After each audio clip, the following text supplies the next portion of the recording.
वंदे मातरम दोस्तों, हाल ही में हमने एक वीडियो लॉन्च की थी जिसमें हमने एंटी रेडिएशन चिप के बारे में बताया था जो मोबाइल के ऊपर लग सकती है। जैसा मैंने अपनी वीडियो के अंदर बताया था कि ये हमारे पास में जो डाटा है, मतलब जो चिप्स हैं वो मोबाइल के पीछे लग सकती है। ऐसा हमारे पास में 2018-19 से हमारे पास में चीज़ आ रही थी और बहुत लोगों को लगता है कि एंटी रेडिएशन चिप जो है ये काम नहीं करेगी, मोबाइल के पीछे लगता है ये केवल और केवल एक मार्केटिंग गिमिक है, ये काम नहीं करेगा। और मैं इस वीडियो के माध्यम से बताना चाहता हूं कि दोनों पक्ष अपनी जगह सही हैं। जो लोग ये कह रहे हैं कि ये काम कर सकती है उनके भी विचारों को समझना चाहिए, जो लोग ये कह रहे हैं कि ये काम नहीं करेगी उनके विचारों को भी समझना चाहिए। पहली बात समझते हैं कि जो लोग ये कह रहे हैं कि ये काम करेगी उनका क्या तथ्य है।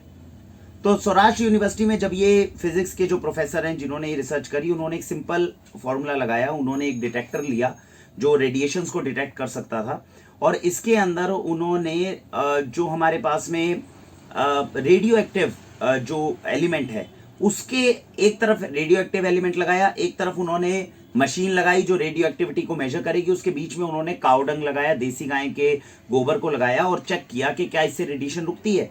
तो रेडिएशन रुक रही थी और इसके आधार पर उन्होंने ये कहा कि देसी गाय का गोबर जब harmful radiations, radio active radiations को रोक सकता है तो वो हमारे मोबाइल से निकलने वाली तरंगों को भी रोकने में काबिल है। तो इसीलिए देसी गाय के गोबर का हमें सम्मान करना चाहिए। हमारे पूर्वज जो पहले कहते थे कि रेडियो एक्टिव रेडिएशन से बचाने के लिए या फिर हमें इस तरह की हार्मफुल रेडिएशन से बचाने में देसी गाय के गोबर का रोल है, ये चीज जो वो कहते थे वो गलत नहीं है। तो ये फिजिक्स के प्रोफेसर ने ये चीज कही।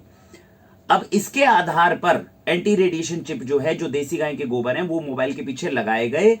इसको बैक करने के लिए एक दूसरा भी कॉन्सेप्ट लगाया गया, वो है मसल टेस्ट का, जो वैद्य श्री राजेश कपूर ने जो डिजाइन किया है, जिसको काफी बार हमने करने की भी कोशिश करी, जिसके अंदर आपने देखा है कि मसल टेस्ट हम करते हैं, वो भी रेडिएशन चिप के साथ में अच्छा रिजल्ट शो कर रहा है।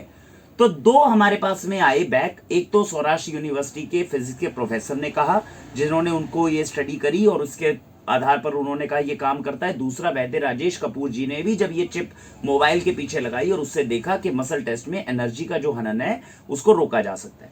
अब इस पे हमारे कई बंधु हैं जिनको ये लगता है कि भाई ये चीज गलत है। पहले वाला आधार उन्होंने गलत क्यों कहा उसको समझते हैं। मॉडर्न साइंस में जो दूसरे साइंटिस्ट हैं उन्होंने ये कहा कि फिजिक्स के प्रोफेसर ने जो ये स्टडी करी है वो पॉलिटिकली मोटिवेटेड है। क्यों है, उनका तथ्य भी अपनी जगह समझिए कि क्यों कह रहे हैं वो ये कह रहे हैं कि ये पॉलिटिकली मोटिवेटेड इसलिए क्योंकि आपने देसी गाय के गोबर को लगा दिया रेडियो एक्टिविटी के बीच में। आपने ये तो लगाकर नहीं देखा कि गधे का गोबर लगाएंगे तो क्या होगा, आपने ये नहीं लगा के देखा कि घोड़े का गोबर लगाएंगे तो क्या होगा। सीधी सी बात है, रेडियो एक्टिव रेडिएशन आ रही है, आप किसी का भी गोबर लगाओगे तो वो रेडिएशन को रोकेगी। या तो आप उसको कंपेयर करते किसी और चीज से, तब आपकी स्टडी को हम ठीक मानते।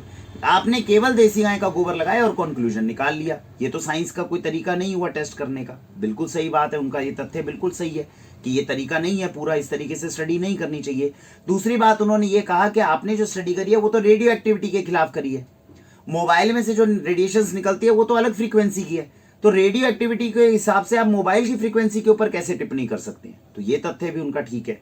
तो दोनों पक्ष अपनी जगह पे, जो पहला पक्ष था वो हमने देखा काफी स्ट्रॉन्ग है क्योंकि मसल टेस्ट, और हमें ये ना पता हो कि गधे के गोबर से या घोड़े के गोबर से रुकता है कि नहीं रुकता, हमें ये तो पता है कि देसी गाय के गोबर से रेडिएशन कुछ मात्रा तक रुकती है, ये तो प्रूवन है ना। रेडियो एक्टिव रेडिएशन हो, अगर रेडियो एक्टिव रेडिएशन को कोई चीज रोक पा रही है तो सिंपल सी बात है, अगर मोबाइल की भी रेडिएशन होगी उसको कुछ हद तक तो रोकने में मदद करेगी। और इस चीज की पुष्टि जो है वैद्य राजेश कपूर के मसल टेस्ट करते हैं। तो इसीलिए एक चिप जिसके ऊपर हमें लगता है कि उसके चांसेस हैं कि वो हमारे शरीर को बचा सकती है, तो जब तक स्टडी कंप्लीट नहीं होती, क्या ऐसी चिप अच्छी गौशाला से लाकर लगाना कोई गुनाह हो जाएगा? मैं तो एक कॉमन सेंस की बात कर रहा हूं। हमें पता है, साइंस ये कहती है कि स्टील के बर्तन जो है वो बिल्कुल सेफ हैं, वो न्यूट्रल रहते हैं, वो रिएक्शन नहीं करते। लेकिन जब स्टील के कड़े को मसल टेस्ट के अंदर लगाया जाता है तो स्टील नुकसान करता है। हमारे पूर्वज कहते थे स्टील के बर्तनों में इस्तेमाल मत करो, उन्होंने निकल का इस्तेमाल कभी नहीं करने दिया। साइंस आज मानती है कि कोई चीज नहीं है, कल को वो उसी के ऊपर स्टडी शुरू कर देती है। 50 साल पहले साइंस यही तो कहती थी देसी गाय का गोबर और यूरिन जो है बकवास है। आज अमेरिका उसी यूरिन के ऊपर रिसर्च कर रही है कि नहीं भाई इसमें एंटी कैंसर पावर हो सकती है, निकालो। तो मेरा कहने का मतलब ये है, हम इस बात में दूसरे साइंटिस्ट की बात को सम्मान देते हैं कि जो स्टडी की गई वो स्टडी पूरी नहीं की गई। हो सकता है वो पॉलिटिकली मोटिवेटेड भी हो, लेकिन एक मसल टेस्ट जिससे हम ओरिजिनल और डुप्लीकेट चीजों को जानने में, पहचानने में कुछ रोल प्ले करते हैं, उसमें तो ये पास हो रहा है। कम से कम हम हजारों चीजों के ऊपर पैसा खर्च करते हैं। अगर हमारे देश की गौशालाओं में इस तरह की चिप बनती है, जब हम 18,000 का मोबाइल ले रहे हैं, उसके पीछे लगाने से एक मसल टेस्ट तो पास कर रहा है। और अगर साइंटिस्ट इसको क्लेम करना चाहते हैं कि ये काम नहीं करता, then there should be a counter study जो दूसरे साइंटिस्ट रन करें। हमारा ये मानना है। अगर हम, अमेरिका ने बड़ा सिंपल था, आज से 50 साल पहले कहा, अरे तुम ये यूरिन लेकर आए हो देसी गाय का, ये तो बकवास है, इसमें कुछ नहीं है। अमेरिका को ये रिसर्च करके शो करना चाहिए था कि देसी गाय का जो ये यूरिन है जो हम पीते हैं, ये शरीर के लिए हानिकारक है या इससे कोई फर्क नहीं पड़ेगा। ऐसी रिसर्च तो कभी नहीं करी। जो पहले लोग कर रहे थे उनको हटाने की कोशिश करते हैं। तो मेरा ये निवेदन है कि अगर हमारे देश में अच्छे वैज्ञानिक हैं, वो इस चिप को मोबाइल के पीछे लगाएं या इसके ऊपर और रेडिएशंस के ऊपर काम करके देखें। एक रेपुटेड यूनिवर्सिटी के एक प्रोफेसर ने, चाहे वो पॉलिटिकली मोटिवेटेड हो या ना हो, उन्होंने एक रिसर्च दी है।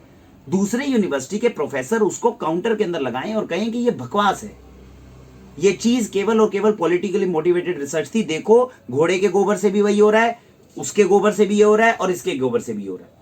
हमारे देश के वैज्ञानिक है, क्या हम ये स्टडीज करके कंप्लीशन नहीं कर सकते? और अगर नहीं कर सकते तो वाक्षी का पॉइंट ऑफ व्यू ये है कि अगर ये मसल टेस्ट को पास करती है तो हमें इसको मौका देना चाहिए। अगर ये अच्छी गौशाला से देसी गाय के गोबर के है डंग, जिसको मोबाइल पे लगाने से एक रिसर्च है जो सौराष्ट्र यूनिवर्सिटी की आई है, साथ में मसल टेस्ट पास करती है, हमें आगे बढ़ना चाहिए। अगर हम 17,000 के मोबाइल ले सकते हैं तो 100-150 की चिप लगाने में कोई बुराई नहीं है। और इस पॉइंट के साथ में वाक्षी आगे बढ़ना चाहेगी। तो ऐसा नहीं है कि हमें दोनों तरफ की रिसर्च का पता नहीं है, उसको जानते बूझते हमें लगता है कि जब तक ये रिसर्च आएगी तब तक लगाने में कोई हर्ज नहीं है। 5 साल में हमने ये अप्रोच रखी है। शुरू से जो कुछ आता है, अगर कोई चीज है हम इन्वेस्टमेंट करते हैं और वहां से हमें पता है ऑथेंटिक जगह से कोई चीज आ रही है, लगा लेंगे तो कोई नुकसान थोड़ी हो जाएगा। तो जिस चीज में प्रोबेबिलिटी ज्यादा लग रही है उसकी तरफ अगर आगे बढ़ जाए तो कोई गुनाह नहीं है। हाँ, अगर कोई रिसर्च होती है जिसमें ये प्रूव हो जाता है कि ये सब बिल्कुल बकवास है, तो बिल्कुल इसको रोकना जरूरी है। उसके लिए उन्हें ये प्रूव करना होगा कि राजेश कपूर जी के द्वारा करा गया मसल टेस्ट बकवास है। पहली चीज साइंटिफिकली प्रूव करें। और दूसरी चीज वो ये प्रूव करें कि ये जो देसी गाय के गोबर के कंडे के ऊपर जो हमने रिसर्च करी है सौराष्ट्र यूनिवर्सिटी में, ये बिल्कुल बकवास है। उन्होंने ये कहा कि आप इस तरह की स्टडी करिए जिसमें आप गधे का रखिए, घोड़े का रखिए, करिए। क्या दूसरा साइंटिस्ट नहीं कर सकता? इतना टेक्निकल चीज है क्या? सीधी सी ये स्टडी करे और सीधा प्रूव कर दे कि ये बकवास चीज है। लेकिन जब तक इस तरह की रिसर्च नहीं आती तब तक हमें लगता है कि चिप लगा के आगे बढ़ना समझदारी रहेगी। बाकी आगे जाके अगर ये चीज गलत प्रूव होती है तो कोई बात नहीं। दुनिया में हर रोज रिसर्च होती है, नई चीजें प्रूव होती हैं गलत। लेकिन जब तक मसल टेस्ट को बेबुनियाद नहीं साबित किया जाता, जब तक इस तरह की चिप को बेबुनियाद साबित नहीं किया जाता, तब तक हमें लगता है हम हो सकता है दुनिया की नजर में थोड़े बेवकूफ हों, पागल हों, लेकिन सेफ्टी पॉइंट ऑफ व्यू से अगर हम ये लगा सकते हैं और इससे हमारा थोड़ा कल्याण हो सकता है तो आगे बढ़ना ठीक रहेगा, ऐसा मेरा मानना है। भारत वंदे मातरम।